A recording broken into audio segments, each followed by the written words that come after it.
In a vast, picturesque landscape,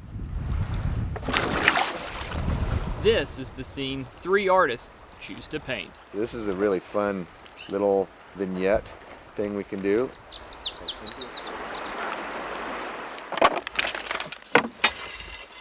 Being able to make use of that warm color in the water.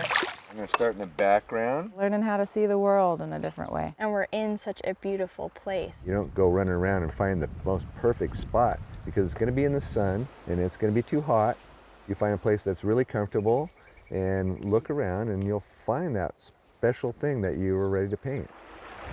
On the bank of the Deschutes River, at the confluence of Neenah Creek, Yellows could work on it. David Kinker's class is in session. I've learned an honestly unbelievable amount in the last couple days. Each spring, the Bend-based artist guides students downstream. The river is never the same twice.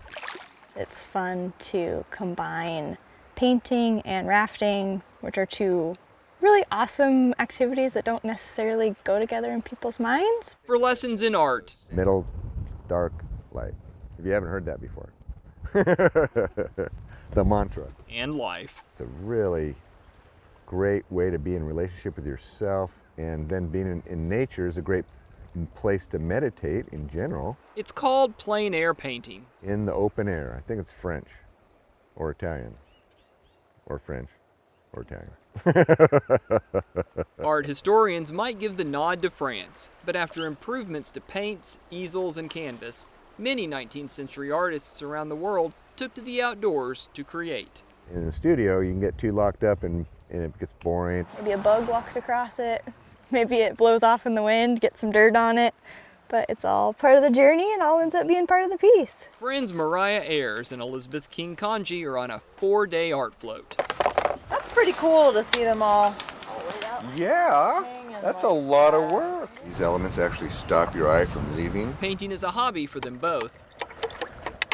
This trip allowing them to disconnect and focus on their art. Practice seeing and practice with composition. It's neat to really figure out how do I take this thing that I'm seeing and capture that effectively. Color, intensity, and value are 3 of the 4 color harmonies. The 4th color harmony is where you put this color. The tips flow like the river they're running. I'm not an expert at it yet, but trying to stay a little further away from the piece and not get so caught up in the details that you lose the overall picture. There's this point in the middle where it sucks. Because you just are like you look at it and you're like, wow, that is garbage. And then if you can like keep digging and finding the pieces, it like becomes something else. You can like move through it. It's all a metaphor, right, Kinker? Right. It's not about a product, it's a record of meditation.